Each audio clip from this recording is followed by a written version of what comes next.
Hello, everybody, and welcome back to Nerd to the Third, Episode 4, your stop for video games, movies, and everything nerdy.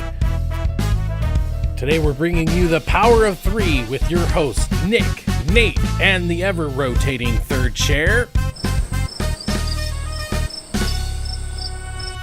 Well, the disembodied ghost of Hope County. Anyways, Nate, how you doing? I'm good. I am recuperating from a move and getting everything life situated, and so. Now, explain to the people of Colorado, because they were super excited for you to move there.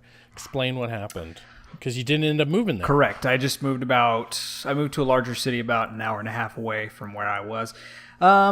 Main reason being that there was misunderstanding with the apartment complex we were looking at, and they needed proof of employment before we moved, which if anyone has ever tried to find a job out of state, it's not very easy.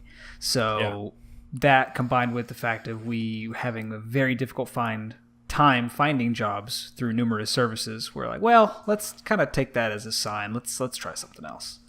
Yeah. So I'm sorry, Colorado. I know we got your hopes up. I know you were just waiting to meet your best pal, Nate, but embrace me in open arms. Boise, Idaho isn't that far away. Just come see me. So, any horsers, let's get some grinding out of the way. Twitter is still TX3 Productions, and we still need 50 followers. I just want a little 50 followers. We got about 30 some listeners, and of course we don't know for sure because iTunes, they're really weird about their numbers. But I'd really like to get up to 50. If you can, you don't have to support us on Patreon, although you can, patreon.com/ThreadX3 Productions. But the freest and most easiest way is just listen to us, give us a rating on iTunes, and share it. You see us on Twitter, you can share it, or you can share it on Facebook. Just, copy the link, put it into Facebook, and share it there as well. And we would be very much appreciative of all your support, whether it be money or just getting the word out there and letting people know that we exist and we're just a couple of guys who are up to no good. Start making trouble in the neighborhood. And one little fun. My mom got scared. Did you move me? We Auntie and Uncle and Billy. Also, make sure to give us a 5-star rating on iTunes if that's what you're using, because that gets us up in the charts and lets us know that you guys really are enjoying the content we're trying to give you. Right. I mean, even if you don't like us, just don't be that one dick that gives us 1 star. It's like out of 16, I want to say, it's like we got 1 star, and it's like, come on. Yeah, it's one of those things. It's like if you really have a criticism with it, joking aside, try not to give a 1 star really to anybody, because especially if it's a small creator, small time creator like we are, it does hurt our growing when it comes to things like iTunes. So if you have a genuine criticism, try to give us like a 3-star, and just kind of give your complaints in the review. But that's a little bit of a sidebar. Yeah, another sidebar is I hate my YouTube sometimes, because every once in a while I don't get that many views to begin with. So go to ThreadX3Productions.com. We're starting a new series called Thinking About Things, and this is where we just put out random stuff. But back in the day, this is maybe years ago, so not lately, so I'm crossing my fingers at this point, but I used to always get let's say 10 views. I'd get 10 views and 3 or 4 dislikes every video I put out, and it was really frustrating, because it was like, why are you watching my videos? It's like, some people just want to watch the world burn. Yeah. It's like, if you don't like my content, that's totally cool. It's not for you. It's like, let bygones be bygones. But it was always 3 or 4 dislikes on everything, and I'm like, why? That just really pushes my buttons. So you know what really pushes my buttons? All right, so this came out this week. PUBG and Rocket League are coming up with their basic copy of the Battle Pass. So first off, Do you play either one of those, and what do you think about this on the surface level? I don't play either of them. What I want you to do, though, is because I want you to give us your point of view, because I know mine differs from yours when it comes to this. Okay. Well, I mean, let's just put it this way. Rocket League and PUBG, I think, are both getting a lot of heat. If you go to their Reddits and stuff like that, obviously they do have their supporters and everything, but from the most part, it looks like a lot of people are pushing back on this idea. And the two reasons that I think it's ridiculous and they shouldn't do it is, one, both of the games you have to pay for. One is $19.99 and one is $29.99, so $20 and $30. And number two, both games use a key system. And so what this means is that you'll get a box and they quite literally lock it behind money, because you have to buy a physical key. So you do $10 and that gives you like 10 keys or something. So you could have a box literally just sitting there, like your content is literally in front of you, but you can't open it because they quite literally lock it behind money. And what's in the box? What's in the box? That's a nerd point. Thank you. But it's just, it's a little ridiculous. Now, you also have a bunch of cosmetics and stuff like that you can get in other ways, at least in Rocket League. I want to say in PUBG, everything is randomized. That's what I've heard. So have you heard the same? I don't want to be talking too much out of my ass. I've heard that, and I've also heard that their like cosmetic microtransaction community, it looks like it's kind of similar to Counter-Strike's. Okay. Because I've heard several people say that, I spent $100 in real money to get this scarf. Oh, okay. And people trading and bidding on those different items. Yeah, PC is a weird place. PC dorks. But so my point is, PUBG, not only do they give you boxes and then make you physically unlock them to get anything, and people are already pissed off about that. People already didn't like that because they bought the freaking game. Everything that is in the game they should be able to get. And so there's that whole argument, and you can equate it to Overwatch, where they do loot boxes, but they do it cosmetics. But the big difference is that you get a loot box and you open it, whereas both Rocket League and PUBG, they have keys. And so that's one of the things that really pushes my buttons, is the fact that not only do you have to buy these games, but you have to unlock boxes. Rocket League gets a slight advantage in the fact that they've been out for a really long time. And so they're not getting in as many people as they did before. So in a business, you need to figure out ways to keep your fan base happy, but also you need to figure out a way to keep the servers on. So Rocket League gets a slight pass. I'm still pissed off, and I still think that maybe they should try to come up with another excuse, but they get slightly better excuse. PUBG, especially if you've played it on the Xbox One and that's the only place you've played it, you've paid the money, and it's only been since December. So like 7 months, 6 months, and now all of a sudden they're wanting more out of you, more than they've already been trying to get out of you, and it's like, rightfully so, everybody's pissed off about it, and of course there's going to be some apologists out there who it's like, well, if you don't like it, then don't buy it. But it shouldn't exist in the first place. It shouldn't be there in the first place. And I think the fact that PUBG, the people suing Fortnite for copying them, is now putting out an event pass, quote unquote, and like not the irony, but the hypocrisy is just palpable. Yeah, that was my initial reactions with that. Like, I think it was Andrea Renee on Kind of Funny Games Daily had said, okay, so are Fortnite going to sue PUBG now? Right, yeah. When they came out with this. My point of view is different. Like, I totally agree with what you're saying, but the way that the information was laid out to me, the way I kind of took it, is not necessarily on a money-making side, but on a this model works for Fortnite. It works really well.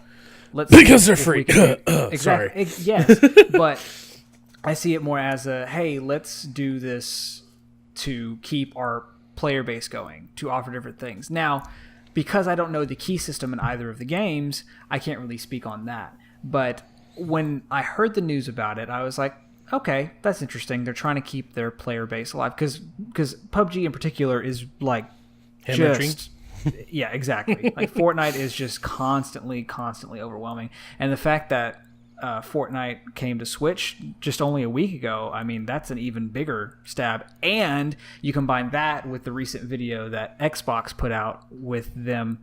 I think it was for Minecraft, with Xbox and Minecraft. Oh yeah. I'm sorry, Xbox and Nintendo coming together to do Minecraft.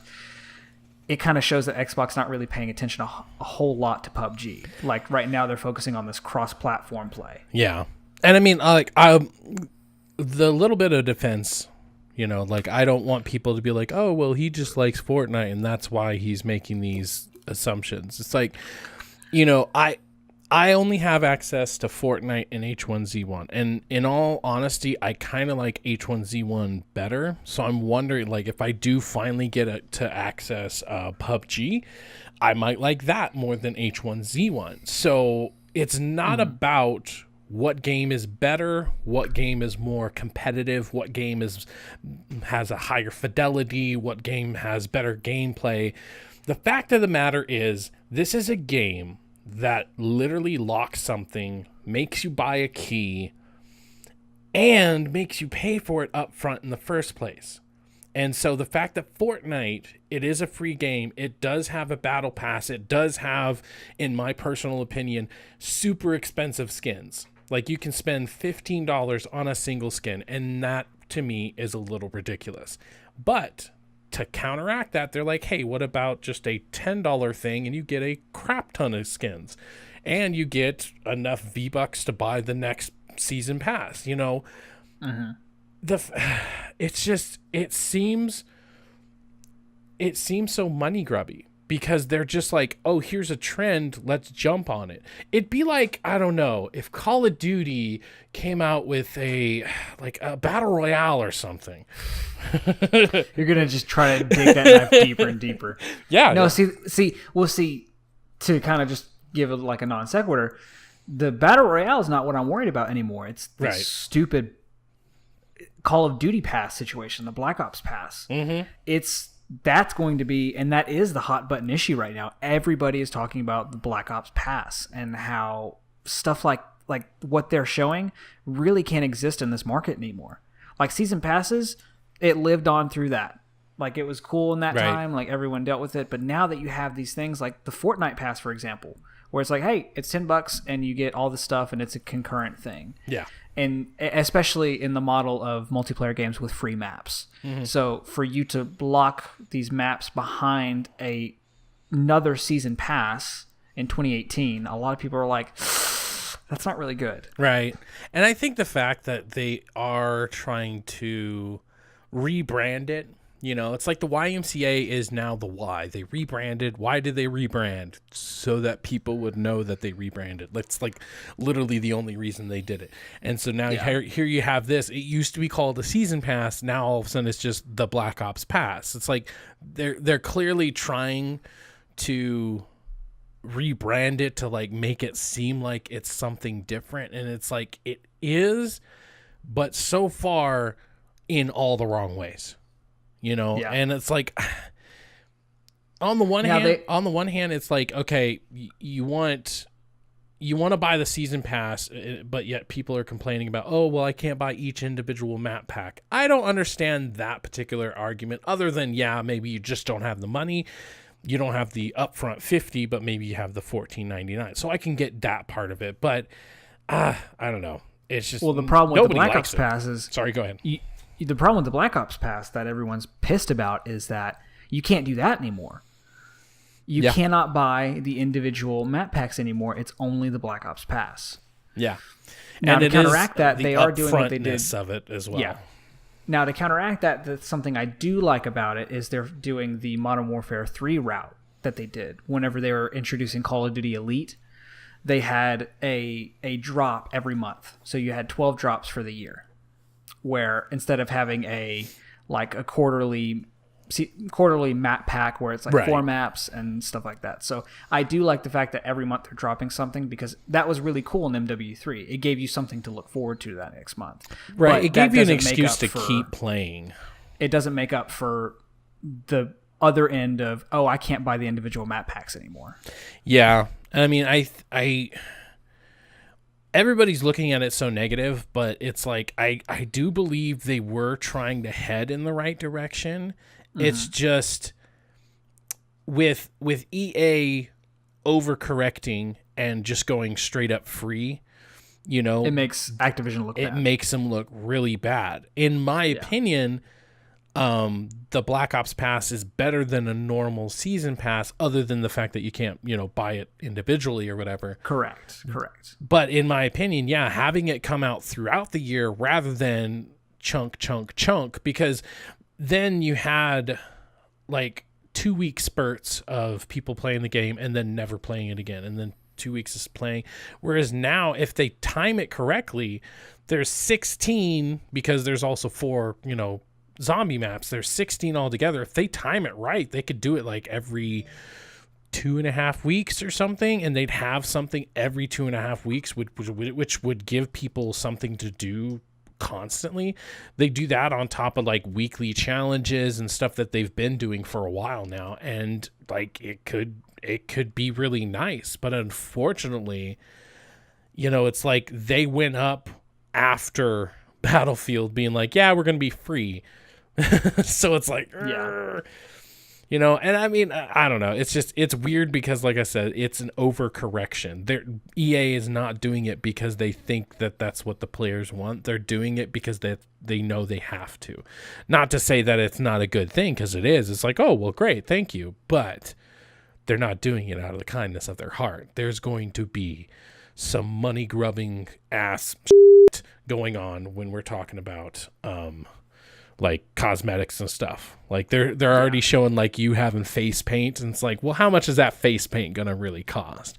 How much grinding and or coins or something is it gonna cost? Like we're gonna get the cost back somewhere. We're gonna have Luke behind a 50,000 coin, like they did in Black Ops. So, I mean, not Black Ops, Battlefront.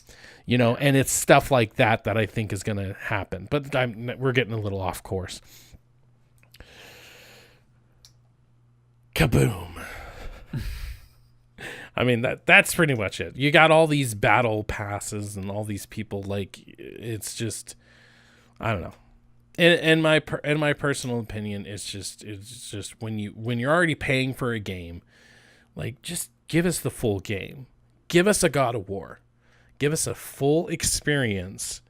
And then, like, E3, they're like, oh, yeah, new game plus, we're working on it. I'm like, what the Yeah. It's like, but my point being is that give us a full freaking game. I mean, we live in a very complicated time in gaming right now. Yeah. Activision, and funnily enough, Activision, because of this, is now somehow more evil than EA. Like, I don't think there could have been that. If you would have told me like last year that Activision was going to come out and be more evil than EA, I'd be like, yeah, right. What are they going to do? Kill babies? So, yeah, I don't know. It's a whole hullabaloo. Speaking about a hullabaloo, it came from the interweb. So, I saw this on the interweb, and it was like the perfect example of what I wanted it came from the interweb to be. I wanted an outrageous story that could literally only happen in today's stupid society. And this, my friends, this is it. This is the coup de la grace. This is what all it came from the interwebs are going to be compared to. So we got remake The Last Jedi. Our team of producers is offering to cover the budget for a remake of The Last Jedi in order to save Star Wars. Share this and spread the word and let at Robert Lurger and Robert Iger. Oh, okay. And at Disney know you want this! Exclamation point! This isn't a joke. We're ready to have the convo now. Hashtag remake The Last Jedi. Hashtag Star Wars. And an emoji. Okay, so. Thoughts? I mean, I don't like this. Mm-hmm. I texted you my thoughts the other day about this because you had brought it up, and I think what I wrote was really, really poignant in the fact that stuff like this is what's really kind of getting under my skin when it comes to the whole Star Wars like fan base nowadays and the conversation of toxic Star Wars fandom and things like that, where everyone is absolutely entitled to their opinion. Everybody's absolutely entitled to however they think about whichever movie they want. Mm-hmm. The Last Jedi factually is a very divisive movie. It really is. And it's one of those that it's not divisive because of something directly that the filmmakers did. It's because the Star Wars fans wanted something and then they got something else and they weren't happy about it. Because trust me, I was in the same boat. When I got out of the theater watching The Last Jedi, I was in the exact same boat. It was not what I was expecting, but after sitting on it, after watching it again, it kind of sat in a little bit more, and I took it as what it was. Mm-hmm. But the problem I have is that apparently that's not good enough for people anymore. Mm-hmm. So it's been, it's June, almost July. It's been just about 6 months, if not over 6 months. And we're still having this conversation about The Last Jedi, about The Last Jedi should not be canon. The Last Jedi should be remade. It is a movie. Yeah. And see, that's kind of contradictory of me to say, because like I hold Star Wars in a very high regard. Star Wars to me is like a pillar of who I am as a person, because I grew up on it. It's something that I'm very knowledgeable about because it's something I actually want to sit there and study. Definitely. I'm definitely a Star Wars nerd when it comes to this. But for people to be so mad about this movie that they just want to completely write it off and say it didn't happen and want to have the money to remake their own version, it's just like, kind of get over yourself. Yep. Like, go die in a Sarlacc pit. Yeah, exactly. You scruffy looking nerf herders.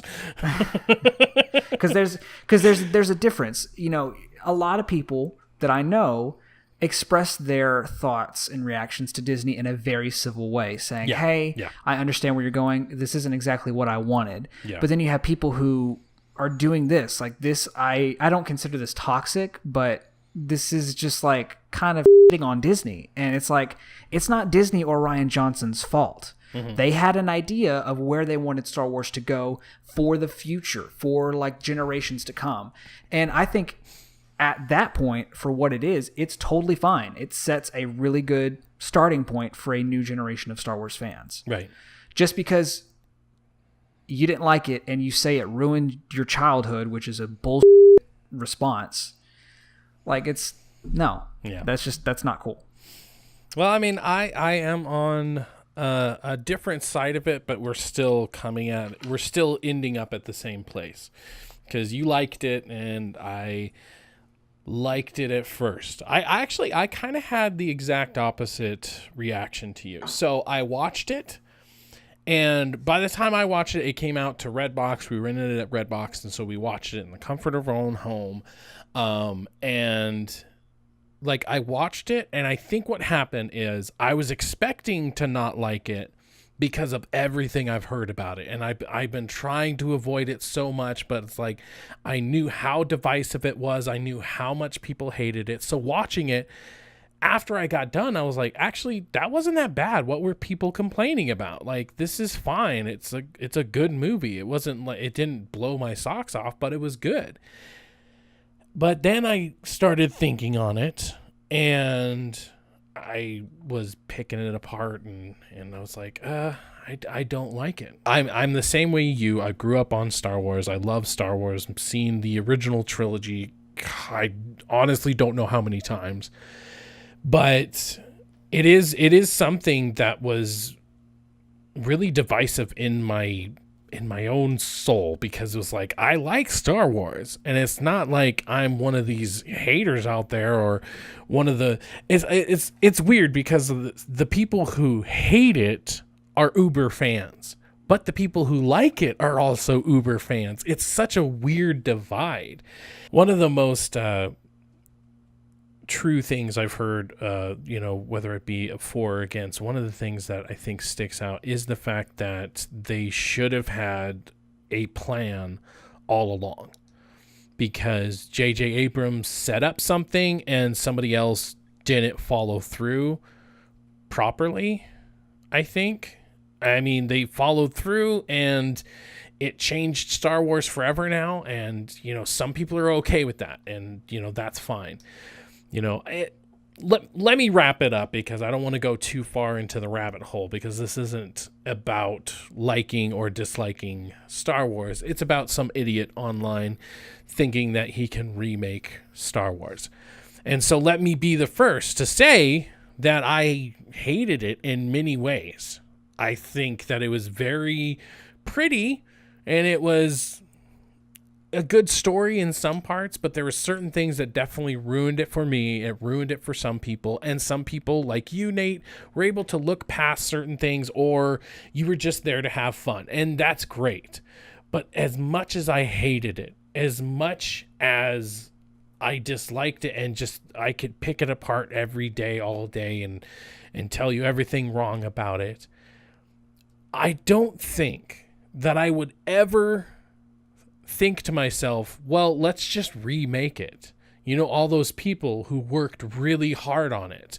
Carrie Fisher, who is no longer with us, but hey, screw her, I guess. Let's just remake this.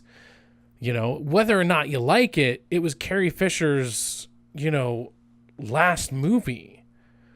So you cannot like it, but have some respect. You're basically saying, well, we don't like it. We don't care what story there is behind it. We're going to go on and do our own thing. But I think the most ridiculous part about this entire situation is the fact that somebody out there actually thinks that they can do it. Yeah. Somebody actually thinks, even, this is the thing. I feel like even if they were able to get millions of dollars to actually pay for the production, you'd still have to convince Disney, and to convince Disney, that means they'd have to admit that they've done something wrong. And I don't think Disney would ever admit to doing something wrong, unless it really literally was they made a movie about Hitler where Hitler was the good guy. Right. There'd be no other reason for them to admit doing wrong. It's like, okay, you don't like it, so who the hell cares? Like, this is our vision, and this is where we're going for in the future. I can hope for a really good episode 9, and I really am, but to just be like, let's get John Boyega to come back and do different lines, let's get oh geez, what's her name? Which one? Ray. Ray or Rose? Ray and Rose. I mean, either one. Daisy Ridley is Ray. Daisy Ridley, yeah. Kelly Marie Tran is Rose. Yeah, so let's get them back. Let's CGI Carrie Fisher. Like, how are they gonna figure that? Let's get, Jurassic Park lady. Let's get her back and put her back in purple hair and have her do, but now she's going to explain the plan, I guess, and that will fix the entire movie. It totally won't make it a shitty movie at all. Yeah. So it's just a cluster, and it's really one of those. It's really a wasted effort. Like, I'm glad you have your passion, and your passion you feel like is to do this, but it's like first, I think some people just think that, Disney just made it, just needed to make a Star Wars movie, blah, blah, blah. No matter what Star Wars movie's being made, there are Star Wars lore caretakers. There are Star Wars caretakers that make sure that, you have like Pablo Hidalgo, who's a big one, and you have Star Wars historians and people who make sure that all of these things line up and all of these things work together and are right. So there's care that goes into these movies, whether you think that there are or not. So I have to agree with you. It's really disrespectful for you to want to take on this undertaking like with you and other people, because you're basically just saying screw you to everyone who worked on it, we're going to make a better one. And that's not cool. Like, just don't be a terrible person. Yeah, I mean, there's tons of people who worked on it. It wasn't just the director. It wasn't Ryan Johnson, which I have to say, Ryan Johnson's response to this was my absolute favorite. Did you see it? No, I did not. He retweeted the post and was like, oh, please, please, please, please, please. It was so funny. Mm-hmm. Oh God. It was that made me laugh out of that situation. Yeah. I mean, and it's just, I guess, I don't know. I don't know where to go with this other than, we can get moving on, but it's just, it's such a weird discourse that we have. It's so weird. Like, not only for me to not like Star Wars, but like people in general to not like Star Wars. It's like with the prequels, it was kind of a given that everybody didn't like them. Okay, yeah, whatever. But now it's like hip, I guess, to not like Star Wars, Yeah. And I mean, very much so. I don't know. Like, I'm okay with the equality stuff. I'm okay with the, the weird stuff that they're adding. They're trying to add more to the story. I do, in all honesty, wish they would keep today's politics out of it and instead not be so ham-fisted about it. But like, there's different ways. There's different ways of doing it. And I think remaking is not what you should be focusing on, but rather maybe petitioning for a better episode 9. Like, I mean, I don't know even if that's the right answer. This is going to be really my last point on it. But in regards to the keeping the politics out, I've heard that several times, and it's not that I think it's a wrong statement, but also got to keep in mind, it fits these current Star Wars movies and what they're trying to say socially fits into Star Wars, because you look back at the original trilogy, who is the Empire and who are the Stormtroopers? They're the Nazis. They are clear as day, Nazi Germany. They are Hitler and the Nazis. I mean, the Stormtroopers are named after the Nazi Stormtroopers, and most, if not all, of their weapons, the Empire's weapons, are modified World War II weapons. I think most of them are German. So politics and social issues have always been in Star Wars since the beginning of the series. So for them to be in it now, there's no difference, except for the fact that people are more aware of it because we live in an age of social media where everybody's constantly talking about it. Right. So that's my last point on it. All right. Well, you guys let us know. Should it be remade? Or should we just move on? And hey, if you don't like it, don't buy the next ticket. I'm not going to, at least on day one. I'll wait for the reviews to come in. I'm not going to buy it personally on day one, and that's my form of protest. I'm not going to give them their week one of sales, and I mean, people have talked with their wallets as far as Han Solo is concerned, and they are going to be somewhat having to change stuff, but remaking definitely not the answer. So let's head on to the weekly grind.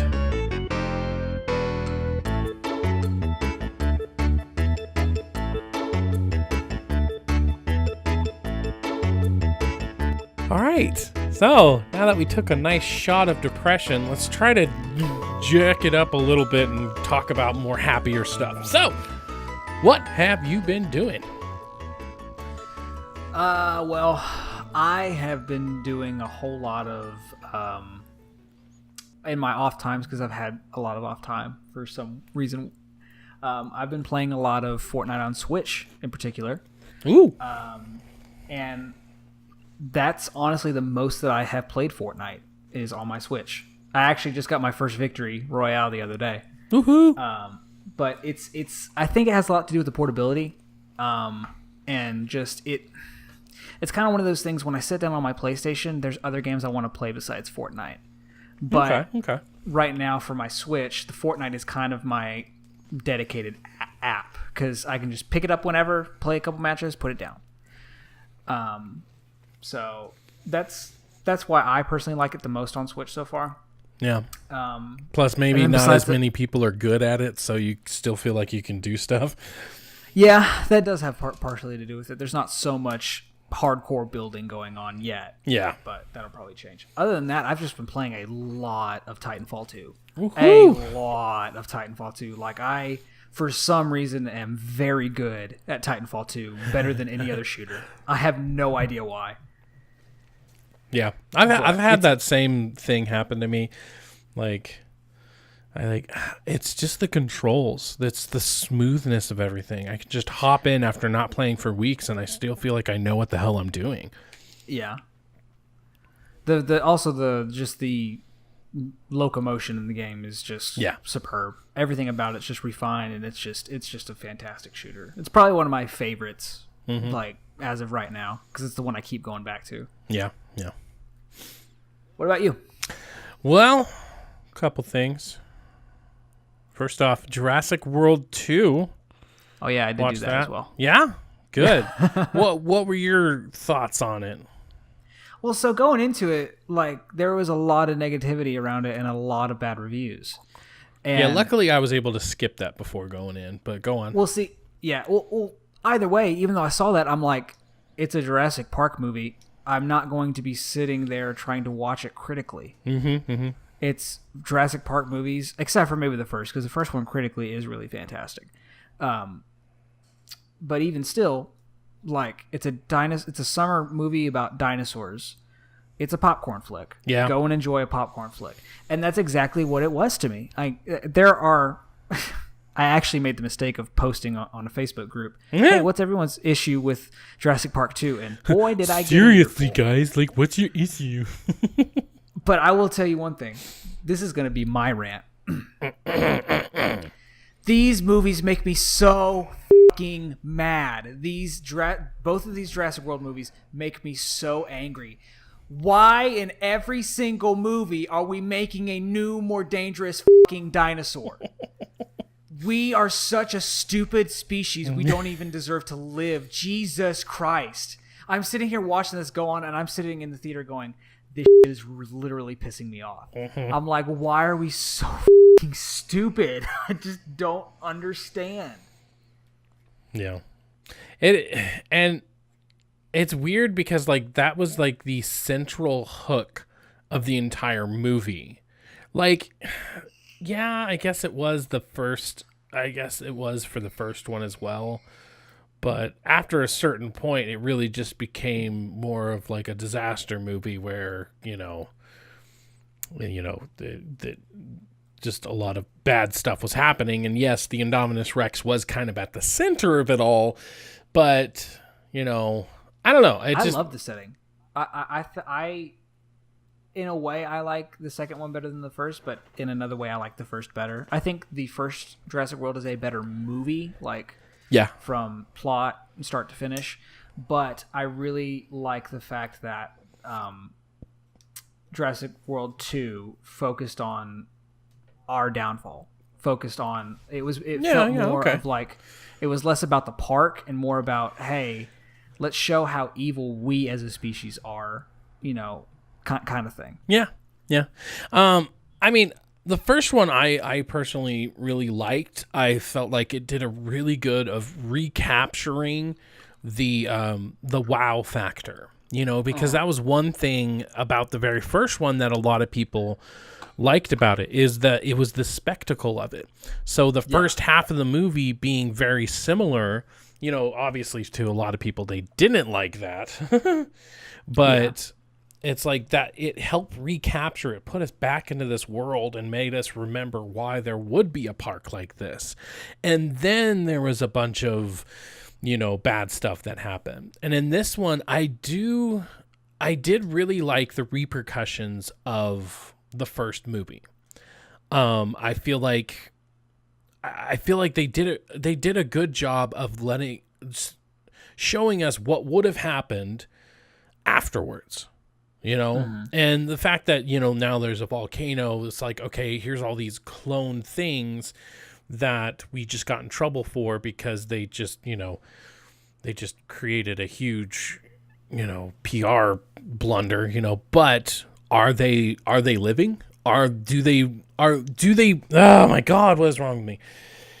Do they deserve to be saved from this volcano? Are they technically living? Are they real, or are they just property? And that question was really interesting. And that question was asked throughout the entire movie. There are scenes in this movie that I did not expect to make me cry or well up, and they very well did. Yeah.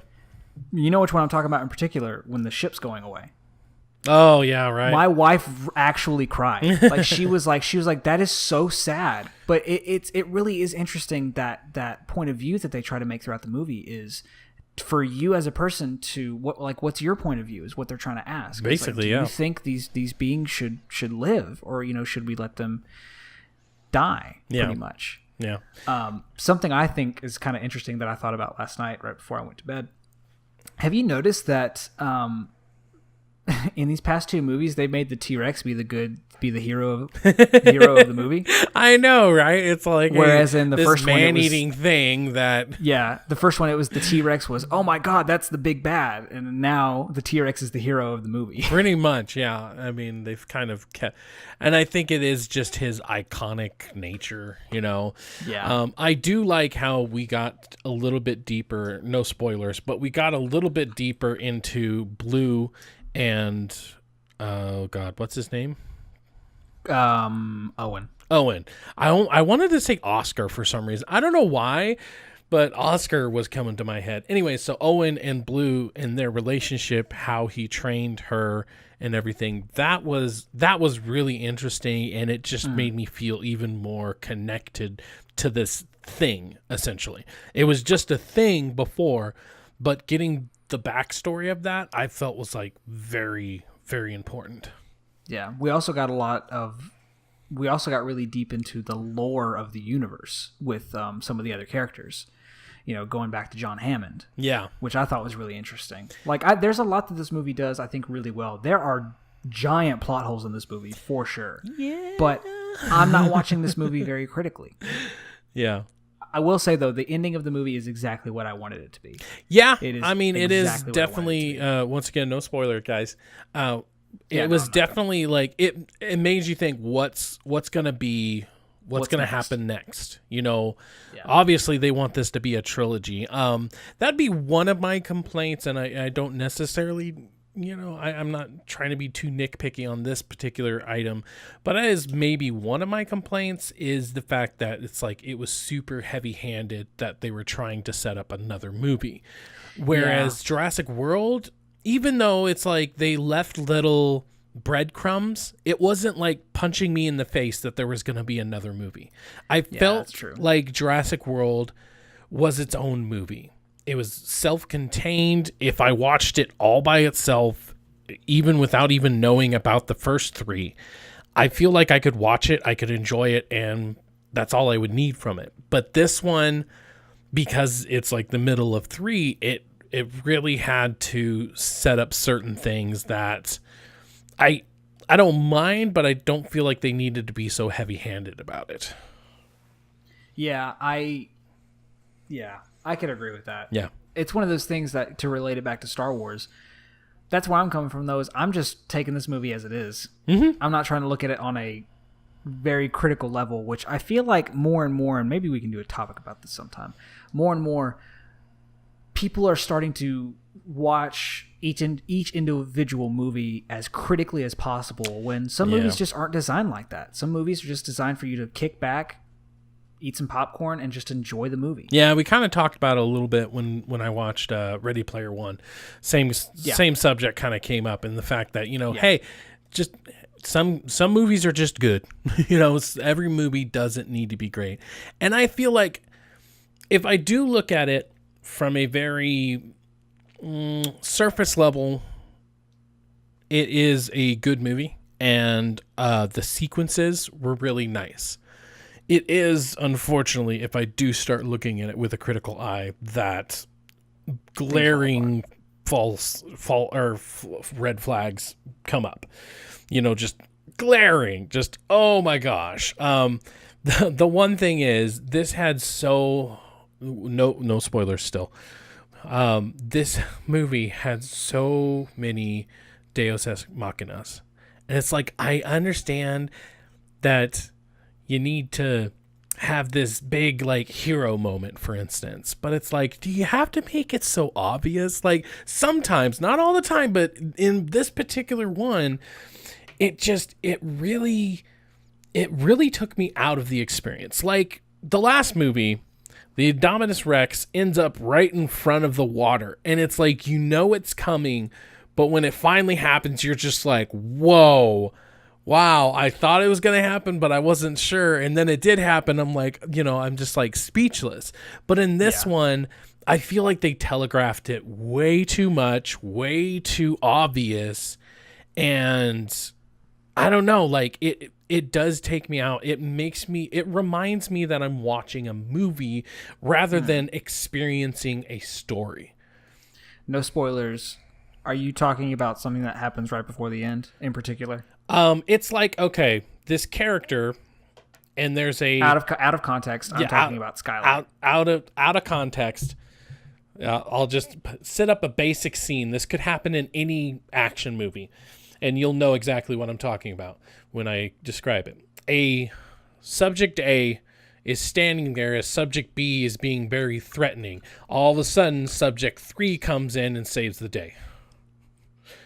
And it's like moments like that happen, like literally that exact thing. That's what I thought you were A, talking B, and about. C happens like 2 or 3 times towards the end, and it's just like, really, guys? Like, you can't think of any other way out of a situation.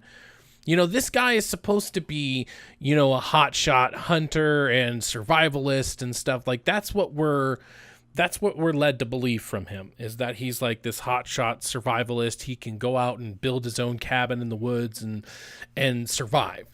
And yet subject A is standing in front of this menacing subject B, and that person can't think of anything to do. Now, granted, subject D is in the bed and he's there to save subject D, but I mean, do something. But nope. Yeah. Subject C, here it comes to save the freaking day.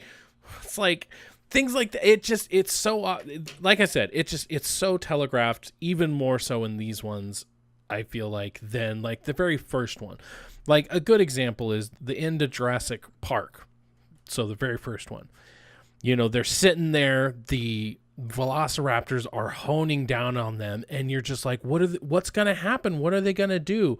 The T-Rex coming out of nowhere and chomping down on that velociraptor was a moment that I had never, ever expected. But unfortunately, since that exact moment happened so many times, here we are on movie number 5, tension starts to build, and we almost automatically know, oh, well, this person's fine. They're part of the main cast. Yeah. And so it's not like Game of Thrones. Yeah. And I think the problem is that action movies are the worst at this. Whether you're talking about Fast and the Furious, Jurassic Park, Mission Impossible, no matter what you're talking about, action movies, even more so than horror movies, in my opinion, because at least in horror movies, people can freaking die and it's not that, out of the norm. Whereas like action movies are so bad at just like, we need to build tension and it doesn't go anywhere because they're going to be fine, but we need to build tension in order to keep people interested. And it's like, it only works like the first couple of times before it just gets so repetitive and it just gets so cliche. Yeah. So, I mean, that was probably one of my biggest problems with it. But that's, like I said, it's like once you start looking at it in a critical way. But I do have to say the story implications, Let's put it this way. Minor spoiler, minor spoiler, which if you've seen all the trailers, you kind of already know. But minor spoiler, the part on the island actually happens quite quickly. That surprised me. That surprised the hell out of me. I was thinking it was going to be like Lost World, where 2/3 of it happened on the island, and then the last little bit was on a different place. But actually, it was like 1/3 took place on the island, another third took place somewhere else, and another third took place somewhere else.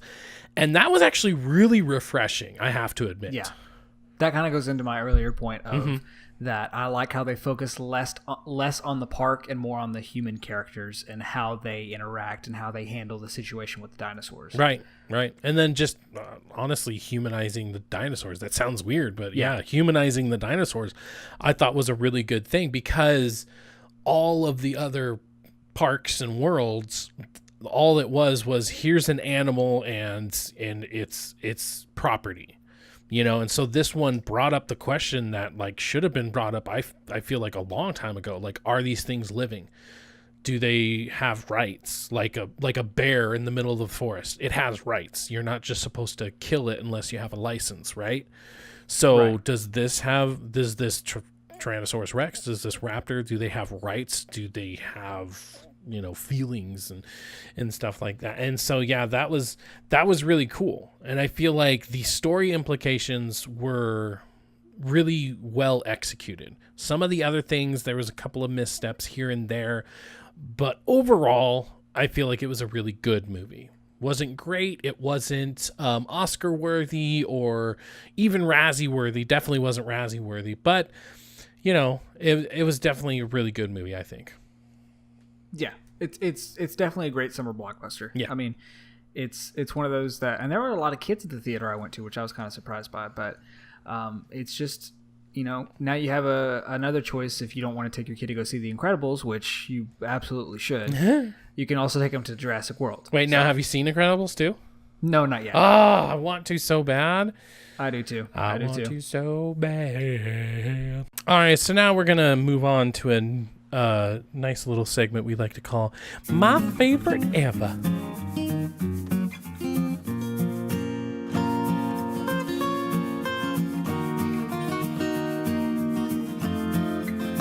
All right, my favorite ever is kind of self-explanatory. So we're going to choose a different topic each time and just talk about what's my favorite blank. So today we're going to talk about what's my favorite RPG. So what's your favorite RPG? What's your runner-up, if you have to have one? So mine's going to be a basic bitch answer. But that's simply because growing up, there wasn't a whole lot of RPGs that I played. Because you're racist against Japanese people. I get it. No, well, apart from Kingdom Hearts, I have, and people will fight me on that point as well. Apart from Kingdom Hearts, Final Fantasy games were something I never even really wanted to consider or give a chance. Wow, really? Yeah, they just weren't the kind of games I wanted to play. Although I love Kingdom Hearts 1 and 2. So, but anyway, these are my runner-up and my favorite are ones that I have put the most time into and the ones I've enjoyed. So my runner-up is going to be The Division. Now, The Division could be considered more of a games as a service rather than an RPG, but either way, it has RPG elements. Well, yeah, I feel like that counts. There's definitely a lot of like background stuff going on, especially once you hit the higher levels. You have to really worry about like your armor level and your health level and stuff like that. So that counts. That definitely counts. Yeah. It's one of those that it's The Division for me is kind of like junk food. Yeah. In a sense where it's like, if I have nothing else to do, I'll hop in there for a little bit and get some collectibles or just do this or do that. I like the world. I like the presentation that they're giving me. Although when I first got into it wasn't the game that I exactly wanted at the time. It's still something that I've sunk in a good amount of time into and that I do very much enjoy. Nice. So what's your runner-up? My runner-up, I'm one of those OG bitches. My runner-up is actually Final Fantasy VII. It's definitely really close between Final Fantasy VII versus Final Fantasy VIII because I'm also like one of those people that like I like being different, and so it's like everybody says Final Fantasy 7, so it's like I want to say 8 just to be different.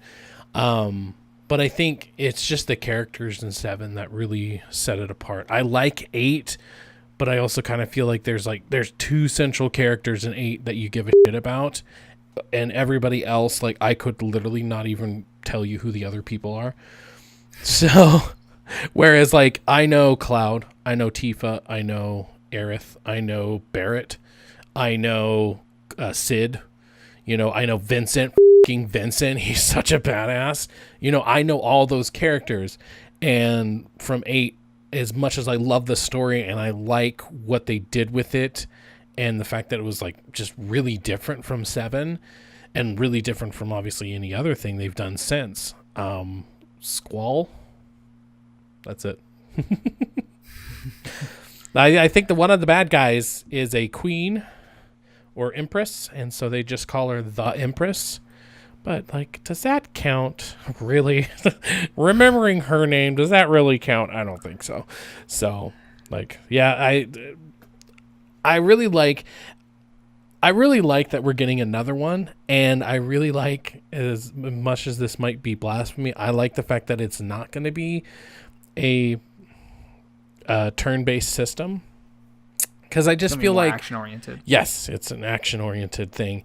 I think there's still going to be bars to fill and before you can attack or whatever, but I just feel like that's the right system to use. Because back in the 90s, when I was young enough to spend so much time on a single game, having this active battle system, I think, I can't remember the exact name, but it was something like that.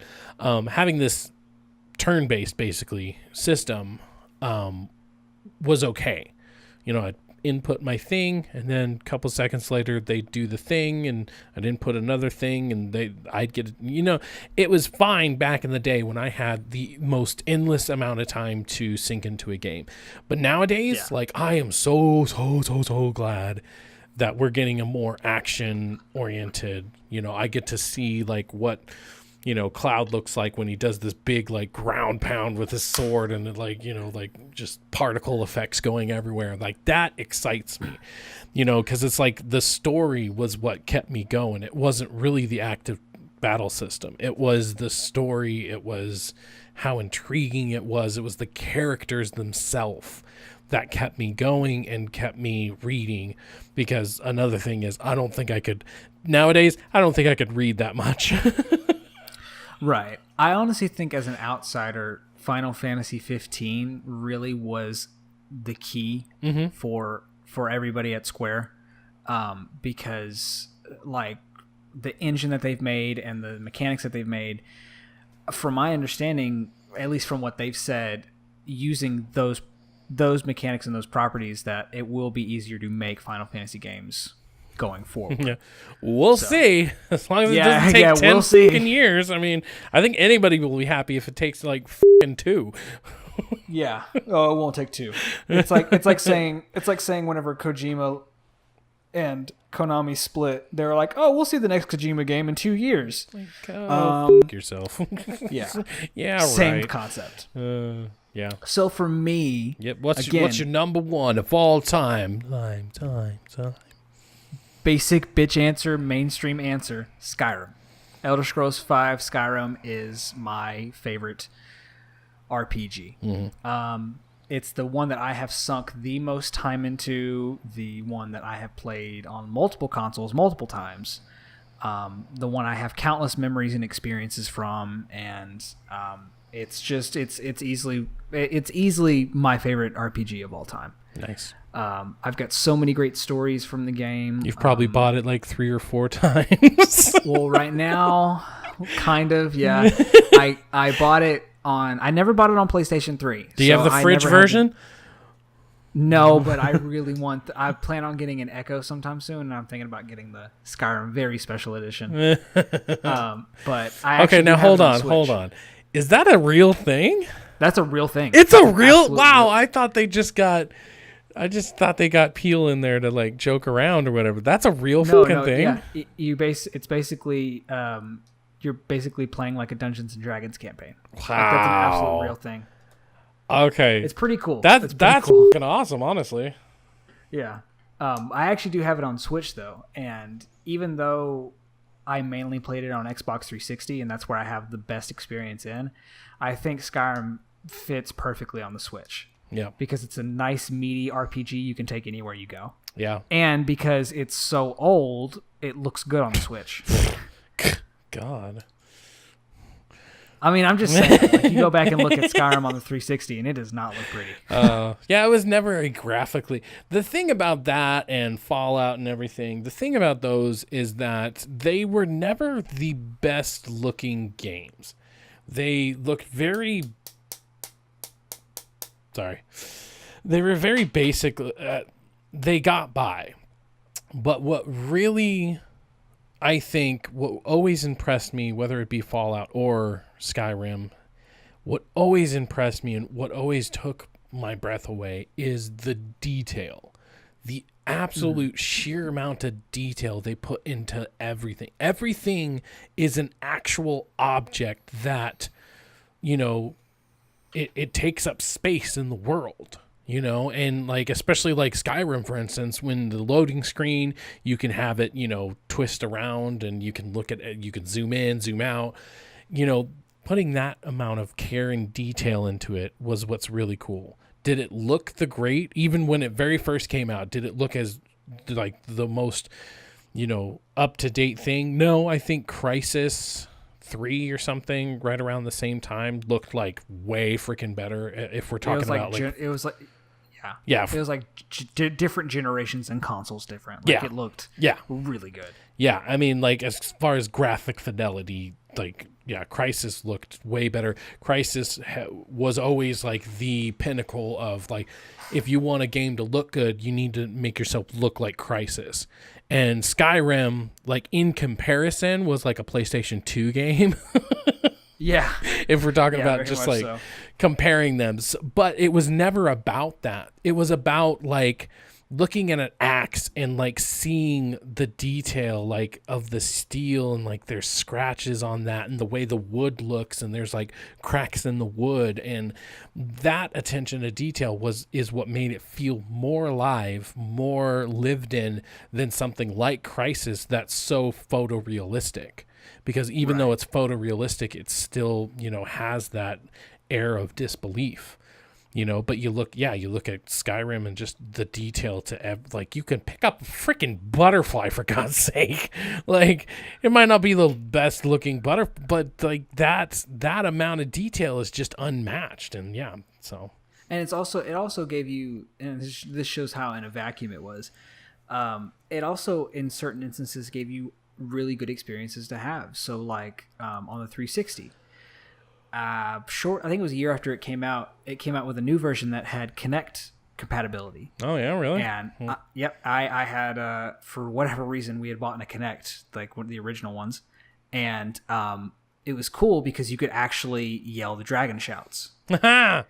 So a great story I have is there was also a lot of really good things you could do, like, for example, my kind of go-to outfit would be the Archmage's robes, and then like a Dragon Priest mask.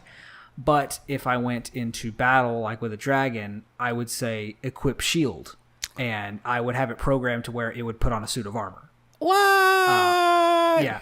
So it was really cool stuff like that. But you could also say quick save, and that kind of gave you a little hotkey as well. Nice. So all that together, I was in Whiterun, and I was staring at a guard, and my asshole friends go, unrelenting force, and I Fusro Dodd the guy, and then they said quick save. So I had to load up a completely different save. What a dick. So, because that was the thing, you could say the English shouts, you could say them in English, but if you press, like, I think it was the right bumper, you could say it you could say like Fusro Da instead of unrelenting force. Nice. So they were just like, unrelenting force, quick save. I was like, God, man. But it was just stuff like that was super cool that allowed you to play it completely differently. Yeah. Nice. All right, so I'm going to go OG on yo ass again. It's good. Yeah, that's what makes this show so great. We got me, who's just an old fart, and we got our millennial talking about Division being a fucking RPG. Shut up. It's like, you said it counted. Yeah, okay. All right, so my favorite RPG of all time is actually Chrono Cross. This was, I think, one of the first RPGs I've actually ever finished. Like to this day, like I'll straight up admit it. To this day, I've never just finished Final Fantasy VII. I watched my brother finish it. Giggity. I've watched my brother finish it, and I think the same thing about 8. I got really super far in it, but then I just ended up watching my brother finish it. So, but yeah, I've never actually finished it. Chrono Cross, totally different. I 100%ed it, and like the story behind it is really cool. Not only that, but we're talking about another turn-based strategy here. But this one I actually really liked because it had like a combo system. So you basically could choose between like light, medium, and heavy attacks. And so then finding different combinations to do, you could do light, medium, or light, large, light, or something. You can find all these different combos, and obviously as you went along you would learn new ones from like different people, but it was really cool as far as like, because like each one was worth a certain amount of, I think, like AP, and so you couldn't do just like large because that would take up larger and larger amounts of AP. But still, we're talking like in-game kind of stuff, and you're able to pull off like these really cool combos.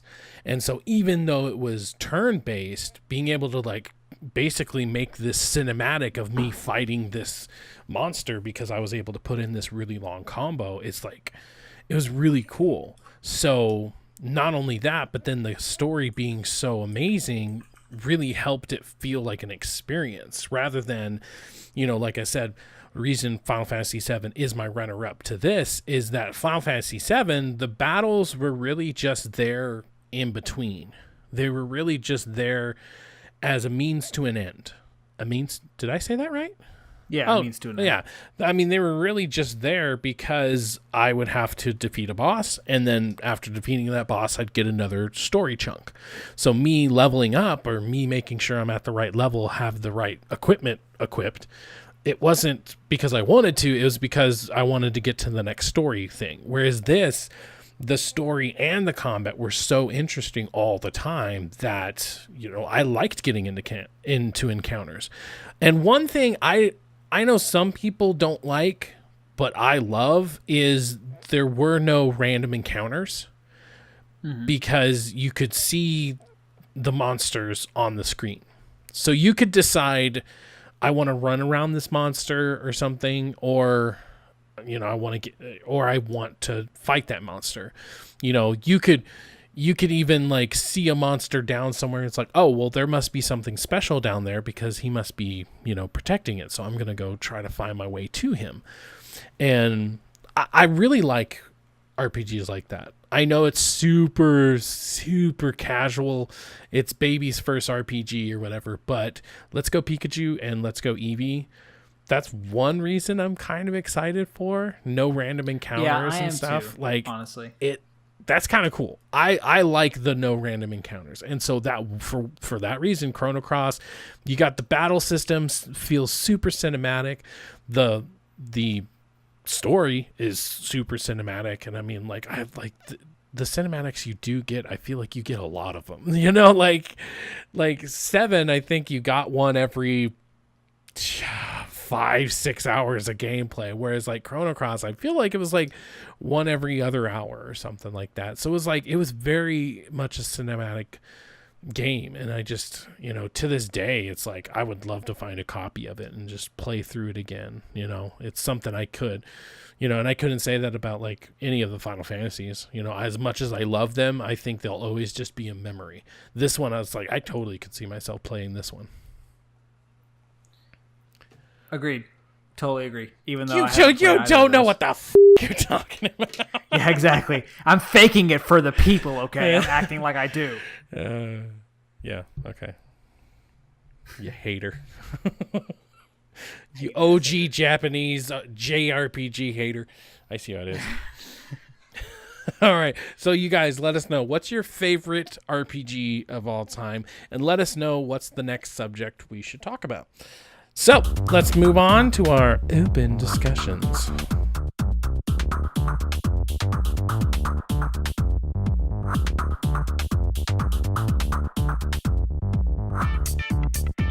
So open discussions is something we're supposed to normally have, but we've had a lot of meaty episodes in the past. And this is like one of the first times we actually have some time to freaking talk. So this is nice. But there's definitely a topic I've been wanting to talk about for a really long time. Can you tell me what it is? Does it have to do with aliens? Well, sort of. You literally could have just read A and then been done with it. But no, I'll read it. How come no one else has tried the Left 4 Dead formula? You have a couple of them, but a lot of like co-op shooters, just because they have 4, somebody will compare it to Left 4 Dead. But then you play it and it's like, this is nothing like Left 4 Dead. Just because there's 4 people shooting doesn't make it Left 4 Dead. You know, exactly. So I mean, like that's something I've always wondered. Like, why didn't that become the new standard for co-op games? You know what I mean? Mm-hmm. So what do you think? I mean, I totally agree. Mm-hmm. Left 4 Dead 2 in particular is one of my all-time favorites, kind of in that co-op genre. Mm-hmm. And it is especially so much fun to play on PC. You add all kinds of mods in there. It's an absolute blast. There's so much stuff you can do with it. It's kind of just like Skyrim. But I will tell you, Nick, I think you have an answer now. Yeah? Yeah. There's a game called Earthfall. What? Yeah, I know. And I will tell you something right now, folks. So Earthfall is a new game that's coming out. I don't have the release date. Maybe you do. July. When I say this game... or when we say this game is Left 4 Dead formula, this game is unabashedly, almost to the point of Turtle Rock suing them, Left 4 Dead with aliens. Like, they just released gameplay this past couple weeks. What are they? PUBG?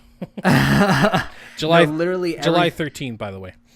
Okay, cool. Everything about this game is Left 4 Dead. Yes. It's Left 4 Dead with aliens. Yeah. And I would say, it looks so good. Yes. Oh my God. Yes.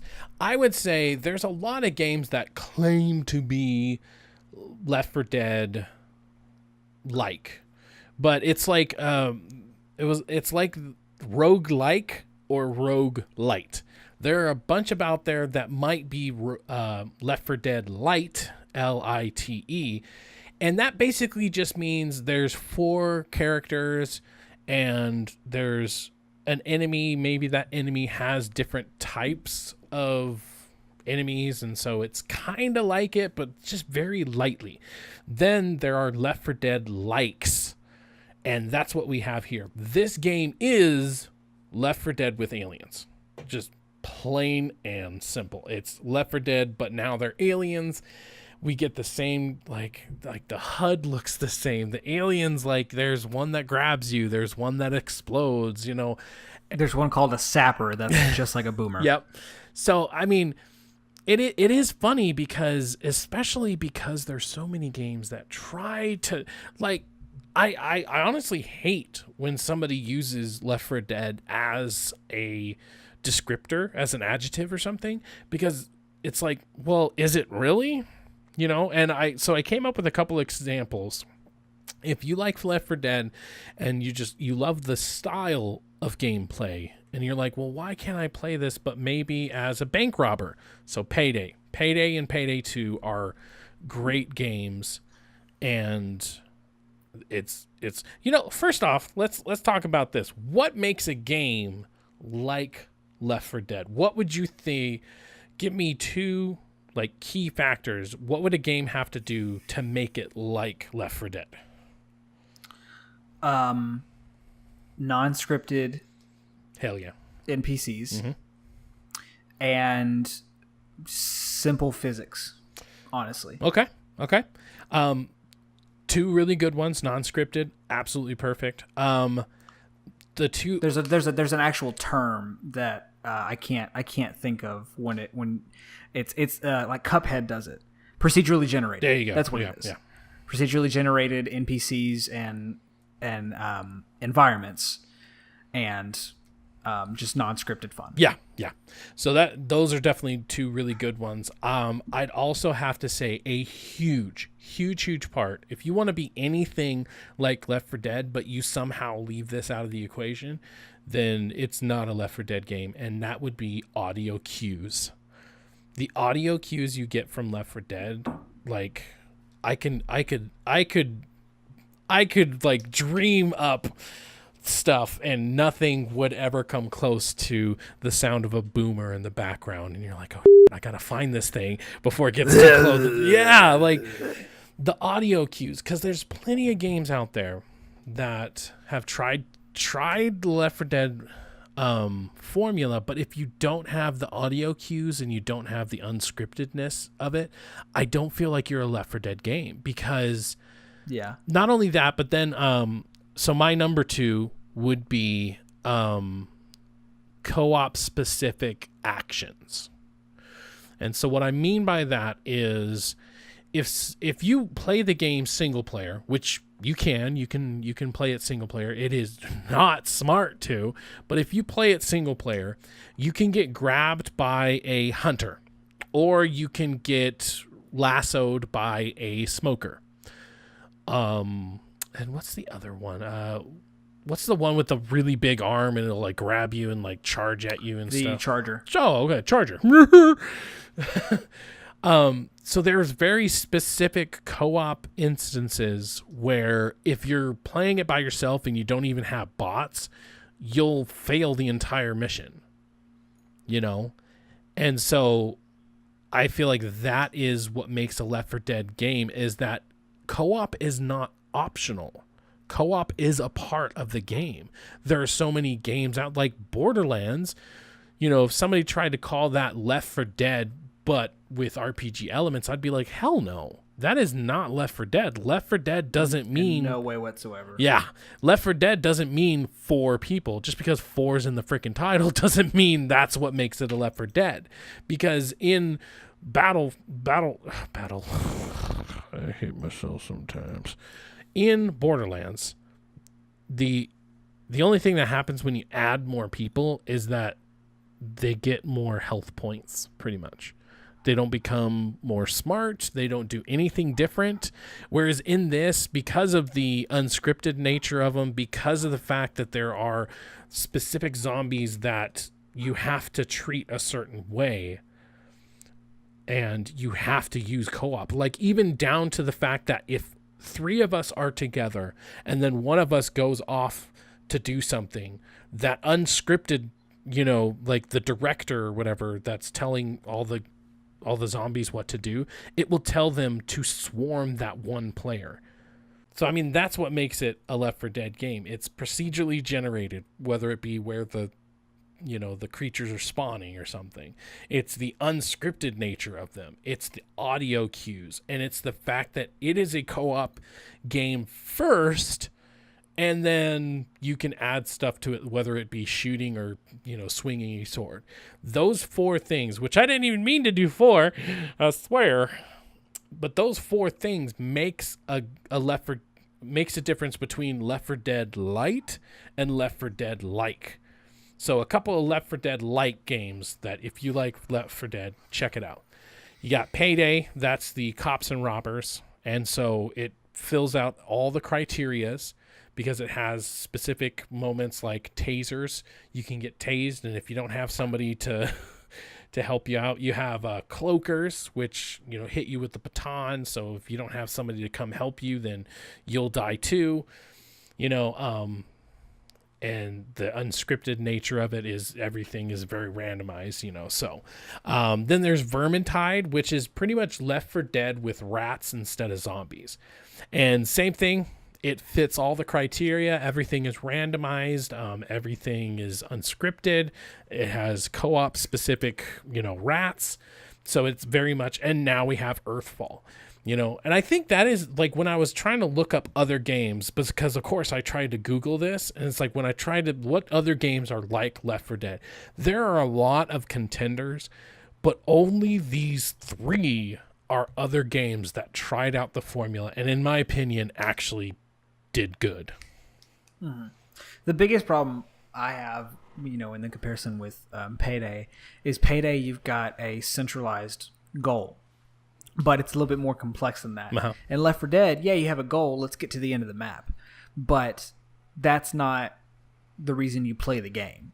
You play the game to just really kill zombies and to hear that dialogue. Yeah. There is story there, but the main point of the game, and especially, for example, now, because the lifeblood of Left 4 Dead 2 in particular is on PC, is the mods. Right. What kind of custom thing can I put in? I can make my characters be Spartans, and we're using Halo weapons. I can make the zombies be Stay Puft Marshmallow. It's letting your creativity on how you take care of the enemies and how you finish the game. That's what really shines with Left 4 Dead. Whereas you have Payday, where it's like, all right, we're planning this heist. We have to pull off this heist. All right, we got the objective. Let's go.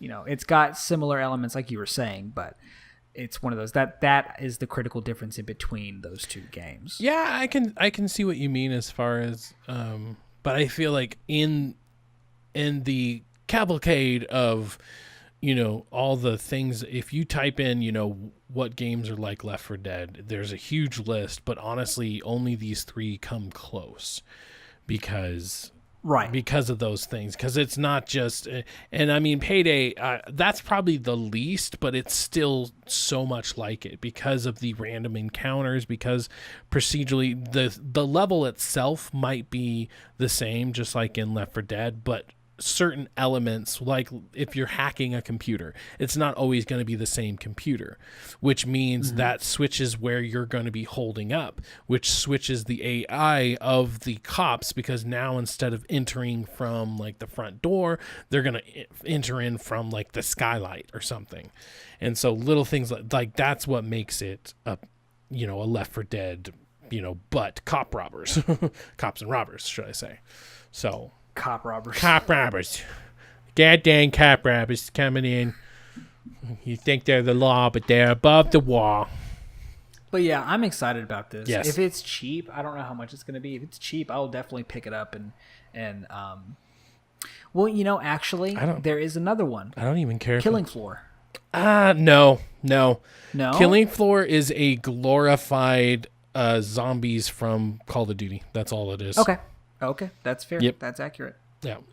And see, that's another thing, is head. that a lot of games that claim to be Left 4 Dead-esque is really just a horde mode, and that's it. Like, even Killing Floor is slightly more Left 4 Dead than, like, Black Ops Zombies, but that's just because they have classes, and so the classes kind of make them seem, but it's just a glorified horde mode.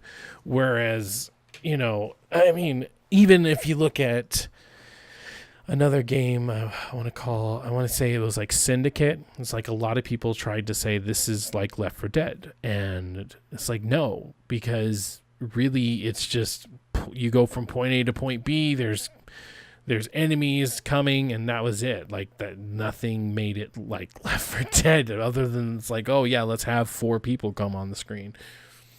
I will say the strings, going back to audio cues, the strings that play anytime you're near a witch still haunt me. Yeah. To this day. Yeah. That's slight. that. It's so funny when you start. It's so funny when you start playing Left 4 Dead and you're like, "Oh, what is that?" And then you play Left 4 Dead years later and you're like, "F that bitch, run!" It's like, just leave her. But no, yeah, Earthfall looks really cool. Like I said, if it's a good price, like if it's like $20, if I have the money, I may pick it up. But on the other end, I still have Left 4 Dead 2 on PC, so it's kind of one of those that. Honestly, since I am a lowly PS4 player, We had a 360 back in the day, so we played a lot of Left 4 Dead, me and my wife. But this is a game like they could charge me whatever and I would pay it, because it's like I have been itching for something like this, something to get in with my wife, and it's like this, and it does seem like they've added enough to it to really make it unique. Like, like now you can put up barricades or whatever, but you can still shoot through the barricades to the aliens. And like little, like they have certain things where like you can go to a 3D printer and print up a really strong gun, but it's going to make a lot of noise and make all the hordes come towards you. So I'm like, hell yeah. That was really cool. Yeah. I saw that in the trailer. That was really cool. Yeah. So things like that, like it seems like they're trying to make it interesting. One thing I hope that they try to do is something that Vermintide did. Vermintide, oh my god. So Vermintide is Left 4 Dead, but with rats in the Warhammer universe. And the one thing that Vermintide does that's different than Left 4 Dead, and I feel like, is kind of one of the cream sauces, is it makes it a little bit more like an RPG, because now instead of just having a gun and you bring that into battle with you, and you go through the hordes of rats and stuff like that, and then that's it. It makes it a little bit more like an RPG, because now you can get like a white sword or a green sword or a purple sword, orange sword, and obviously each one has different buffs and debuffs and stuff like that. Then you can break down a couple of whites so that maybe you can have a chance for a better green or blue. Break down all your blues to get so you're forging it, or you're merging them, should I say, to make a better one. You could break them down to make crafting materials so that you can craft your own, and like adding that little bit of layer means that going through that same mission over and over again isn't just for the hell of it. It's to like get materials and to grind, whereas Left 4 Dead, as much as I love it, and it's like playing through those levels over and over again are fun, having that little carrot on the stick where it's like, okay, I need to play through these couple of matches because maybe there's like a daily challenge or something. I need to play through these specific maps, and then that'll get me some materials so I can make myself a badass sword. Like if they could add something like that to Earthfall, like, and that's maybe what you're doing at the 3D printer. You're printing up like one of your badass weapons or whatever. Yes, please. Yes, please. Well, we'll see come July 13th. Hell yeah. We're going to celebrate 4th of July late with guns. Ha! All right, so that is pretty much the show for the day. If you guys have any suggestions for open discussions, kind of like this one where it's like, why hasn't anybody tried out the Left 4 Dead formula? If you have something like that, it could be movie-related, game-related, comic-related, whatever. If you just have an open discussion thing you'd like us to talk about, let us know in the comments below, or you can go to Twitter at TX3Productions or ThreatX3Productions.com. Let us know there. Sorry, I had like a burp coming up. Let us know there. Let us know down there, Jesus. Over there, in here. That's what she said. Far. Wherever you are. All right. Thank you guys so much for joining us today. This was Nick and Nate. And the ever-rotating third chair. That's not rotating today. Hey, it's still rotating. There's just not a hamster. I think we need to go check out why it's rotating by itself. Jimmy? Jimmy, is that you? Jimmy! Who got you out of the well?